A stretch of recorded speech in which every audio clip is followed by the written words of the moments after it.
What's up, Janelle? So sitting here with Janelle, and we're under quarantine due to the COVID virus, and we're trying to pass the time. So I figured I'd kind of record a conversation with Jay and see what she's been up to here since she transitioned from playing from the Sluggers to playing in college. So what you been up to, Jay? Nothing much, I'm at home now. Obviously, the season's canceled. But yeah, I'm Janelle. I graduated from playing Sluggers in 2018. I played for Dan. I'm a sophomore playing at Viterbo University. I'm a business major. Um, I'm still involved with Sluggers. It's still home to me. I came back and coached last year, and everything. I would love to come back this year and help out, see what I can do. Yeah, that's been what's up. Cool. There's no talk of your boyfriend there, I see. How serious is that? Any ring on the finger or anything? No ring on the finger. Okay, just checking. That's okay. So let me know, you're playing in college now, kind of like some of the lessons that you learned playing for the Sluggers.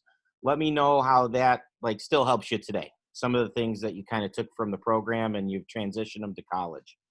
The biggest thing was being a leader, no matter what your role is on the team, whether that's you're playing every inning, you're playing sometimes, you're only hitting, you're only pitching, or you're just there to cheer.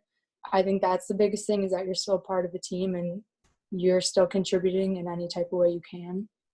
Like, you're a leader in your own type of way. Another big thing was time management, because obviously, travel ball took up a lot of my time, and it was full year. So I learned how to balance school, work, my friends, social life, and stuff like that. And that really carried over into college. You're doing the same thing there, but it's 10 times harder. And yeah, just work ethic and everything like that. It was big carrying over. Excellent. So if you could go back and you can have a conversation with your 10-year-old self, knowing what you know today, what would you tell her? To run a lot more. That whether you hate running, you're just going to need to learn to love it. So how much running do you do in college now? Being a pitcher, like doing the track or cross country team, or what's the deal here? It's not that to that extent, but being a pitcher, you're definitely running and working out a lot more than other position players. So that's for sure, is that, you're going to work 10 times harder than a lot of other people, just because you're that big role right there. So you got to tell me, all those times you fought me about running, how much of it was real and how much of it was an act? Don't play for me anymore. I don't have to make the lineup card anymore. Like, tell me, like, how much of it were you milking? I milked a lot of it, because I knew I could get away with it at some points. But yeah, I definitely think you pushing me is what helped me with everything now. So excellent. So give me a funny story about one of you, like a Slugger teammate, you and something you guys did, whatever, you pick it, whatever you want to talk about. Keep it PG, though. Keep it totally. It was when we were in Colorado my senior year. Coach Rachel was driving us in the green Kia, and it was me, Alicia, Bridget, and Jane going to one of our games, and Jane was videotaping herself. And in the video, you can see Alicia throw an orange peel out the window and Coach Rachel yelling at Alicia in the background. That was probably my favorite memory. So an orange peel caused all the trouble. Yeah. Okay, excellent. So this green Kia, was it like a small car, a large car? Were you guys able to fit in there comfortably? What was the deal? No, it was a box. I think his name was Curtis. I believe we named him Curtis. Oh, the car's name was Curtis. Okay. Yeah. Mm-hmm. Okay. Excellent. Right. So I think I know the answer to this, but I'm going to ask anyway. Like, so out of all the places we went, we traveled to some pretty cool places during travel ball. What was your favorite place to go and why? I think Colorado was by far my favorite, just because it was that longer trip, and like we got to do so many things outside of softball, and we got to play some of the best teams in the nation, which was really cool. I mean, you get to see a whole different level of softball out there, especially playing teams from the West Coast and stuff. And seeing those big schools out there kind of motivated you to work hard and that you're capable of doing anything. Excellent. Yeah, I love Colorado every year we went to. That was one of my favorites. Although New York's probably a close second. I don't know. I think Bloomington was pretty fun. Yeah, that was it. This hotel situation wasn't there, but everything else was pretty cool. Yeah. So give me like your favorite drill that we ever did as a team. Like, what was your favorite Slugger drill that we did? And do you guys do it in college or no? I like when we did the one where we would like ground ball to third, hop to first, throw to second. That one. Gotcha. Yeah. Yeah, we do. Yeah, we do a form of that in college, which I like it because it's fast paced and you're kind of getting all aspects of the game and learning quickness, but still being, what's the word, like in control. Okay. Of what you're doing. Excellent. But yeah, probably my favorite. I like that drill too. So what would you say makes a great teammate? Like if you're talking to some of the younger Slugger players and they want to be really good teammates, what would you encourage them to be like? Always picking people up when you can see that they're getting down. Because when someone's getting down, that's when more mistakes are going to happen. So it's better to stop it from happening in the first place and being that person that your teammates can go to. So something I've learned, especially being in college, is there's a difference between like helping someone and correcting them and yelling at them. And that's a big thing, is always be their support system, not bring them down with what they're doing. So, excellent. Yeah. Good answer. So give me, everyone's like sitting at home right now because we're on quarantine. So give me something that you think players right now, pitchers, hitters, fielders, whatever, you pick it, doesn't matter, can do at home to make themselves better right now. Biggest thing, especially for older players, is going to be doing your core workouts, because as silly as that sounds, it's going to be the first thing that's going to go. And your core is your main thing for everything. It's your stabilizing muscles. You're going to use that with literally everything you're doing. So just doing at-home workouts. I mean, I know our coach is having us, if you have a suitcase filled with books or something, you can work on squatting, holding the suitcase so it gives you weight, or just silly things like that in the long run are still going to help you keep up with everything, or, you know, push you past people who are using this time and relaxing. You can be doing things to make you better. Excellent.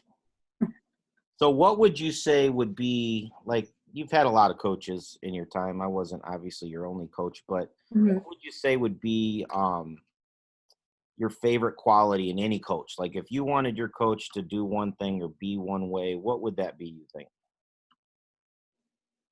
You've done a year of coaching now too, so, you know. I would say my thing is pushing me because past what I think my limits are, because I'm a person who likes to stay in my comfort zone. So I need someone who's going to tell me to take that extra step when doing a backhand, or telling me explode a little bit harder when you're hitting, something like that, or you can run that last lap. Just things that are helping me motivate myself and realizing like, oh, I can do it. Now I can push myself even harder the next time. So like, I should have gotten you a necklace for your inhaler and just made you just keep running? Yes. Okay. Fantastic. Well, the next kid will benefit from that. So what's your favorite uniform number and why? My favorite uniform number is 24. It's been my number through all my sports ever since I started playing. My brother wore 24, so I guess I just kind of took it off of him. And, you know, obviously he wasn't the happiest about it. He told me to pick my own, but yeah, that's always been my number. Excellent. What's your so looking at yourself like objectively, what would you say would be your biggest strength as a player and your biggest weakness as a player? My biggest strength would definitely be holding myself accountable and not blaming, my mistakes on other people, keeping my head up, or at least showing on the outside like I'm confident I can do this.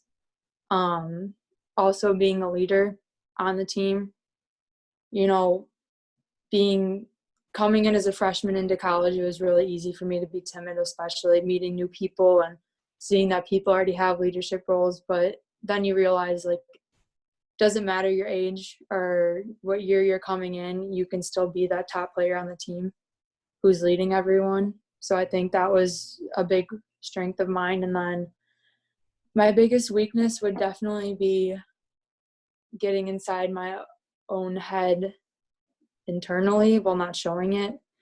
So, I mean, there's some times where I'm not pitching my best game and I may not show it out on the outside, but on the inside, I'm really down on myself. So I'd say that's my biggest weakness. Tough on yourself, aren't you? Yes, I'm very tough on myself. Some things never change. Yes. Okay. So here's a big question for you. Should pitchers hit and run the bases? Yes. I think pitchers should hit and run the bases. Why? Because They're gentle souls. Like, you really think you should hit and run the bases, huh? yes, I feel like if you're a pitcher and you can hit, that's just, you're not having to like use someone else in the lineup if you don't need to. You're not taking someone else's spot away. You know what I'm saying? So so let me ask you this. So pitching in and of itself is a lot of work, a lot of training, a lot of extra work, a lot of work outside of practice. How Right. were you able, because you were actually a pitcher that hit, like we figured out a way to get you in the lineup because you were an impact bat for us as Mhm. well. So how'd you pull it off? Like, because not everybody can do it.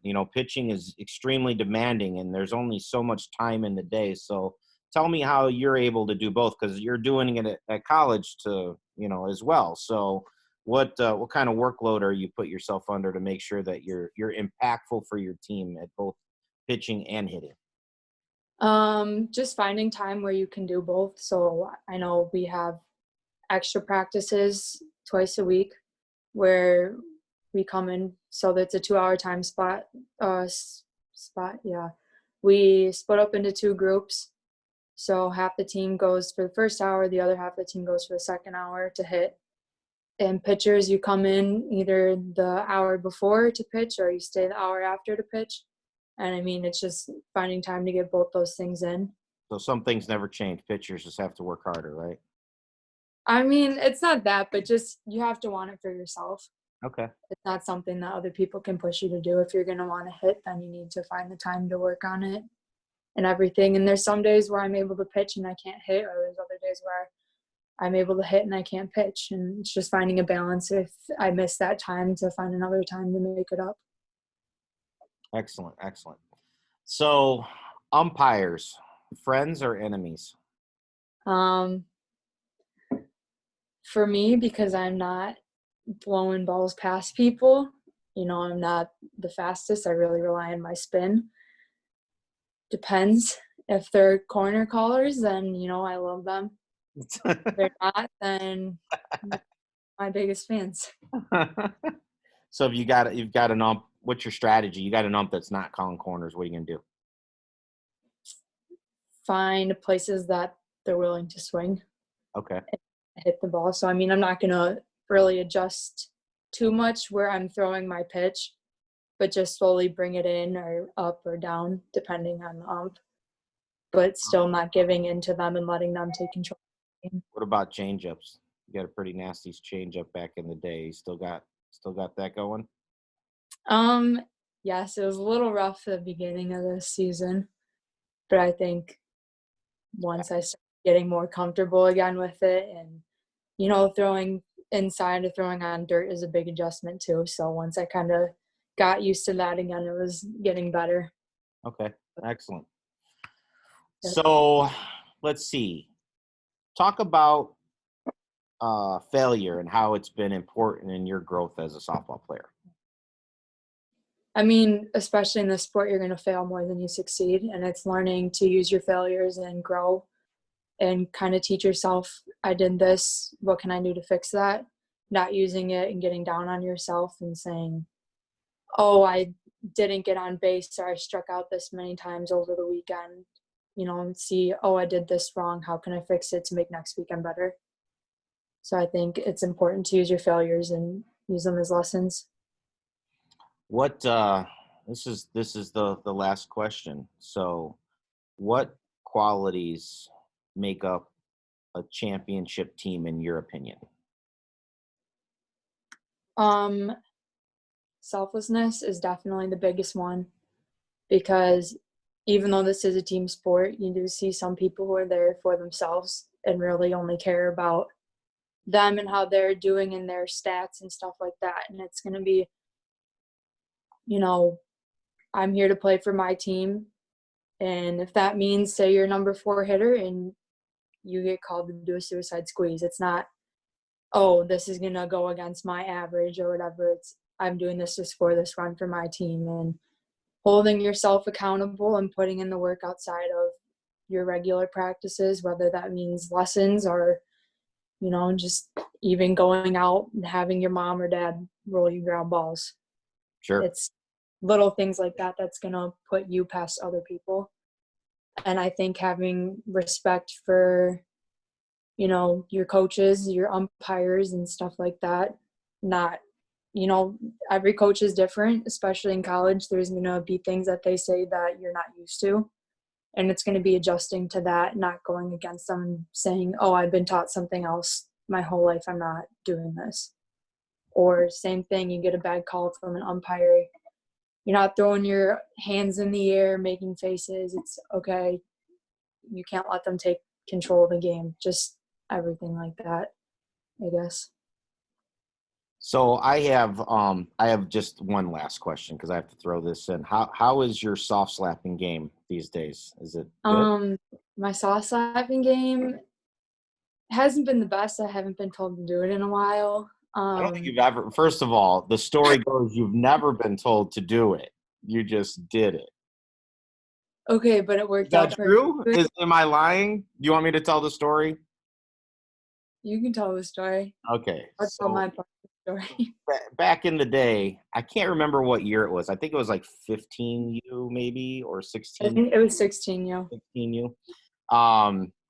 So Janelle, we had wristbands and we had like, I don't know, 25 offensive plays, and they had 2-letter codes, each of them. So as the story goes, Janelle typically was a middle of the lineup hitter. What are you, 5'9", 5'10"? You're not a short girl by any Yeah. chance, right? Mm-hmm. So hits from the right side. I would say if she wasn't the slowest runner on the team, definitely in the team picture for slowest runner on I the team. beat Alexis, so that's all that matters. Okay, so she could beat one player on the whole team, and she was a pitcher too. So you not a speedster, let's just say. So Not then. No. not yeah. Oh yeah. I forgot. You've picked up your wheels. Yes, but back then, definitely not a speedster. And so hitting from the right side, Coach gives her. I think it was either me or Coach K, one of the two. I can't remember which It one was was. Coach K. Coach K Yeah. gives her the sign from third base, and she looks at the number, and it's SS. And so runner on third base, less than 2 outs. And so she sees SS, and all the players were supposed to remember these short codes, these, whatever, 2-letter short codes. So SS for us was safety squeeze. But Janelle thought it was soft slap. So she, next pitch, instead of safety squeezing, she soft slapped one. And by the way, I must say, this is where I'll give you credit. It was a single right up the middle. Like, little floater right over the pitcher's head, in between Scored the 2 runs. Yep, scored runs. It was effective. It was absolutely the wrong call. She totally got it wrong. So when she came into the dugout, I asked her, I don't know what I said, probably said something with some color to it, but like, what were you doing? Like, what, Yeah. well, you told me to soft slap, so we soft slapped. And so anyway, the rest of that year, her nickname was Soft Slap. That's what we called her. For my side, I was in a slump, so I thought Coach K called it as a joke. We were up on that team by a decent amount. Anyway, that was one of the funniest moments ever. And then I think another player later in the year or something got the SS and thought that meant hit it to the shortstop. Oh yeah. Was that Yeah. Alexis? I can't remember who it was, but it was somebody. Yeah, somebody got SS and hit it to the shortstop instead of safety squeeze. So anyway, long story short, got to remember your 2-letter codes. But that was a very, very funny moment. Well, Janelle, it was great catching up with you, kid. I'm going to post this so all the other sluggers can see it. I appreciate you spending time with us today and sharing a little bit about what you're doing these days and kind of reminiscing. But I'll catch up with you soon. I'm sure I'll be in touch once we're off this quarantine and we can all see. Right. All right. Care, Sounds kid. good. Yep. Talk to you. Bye-bye.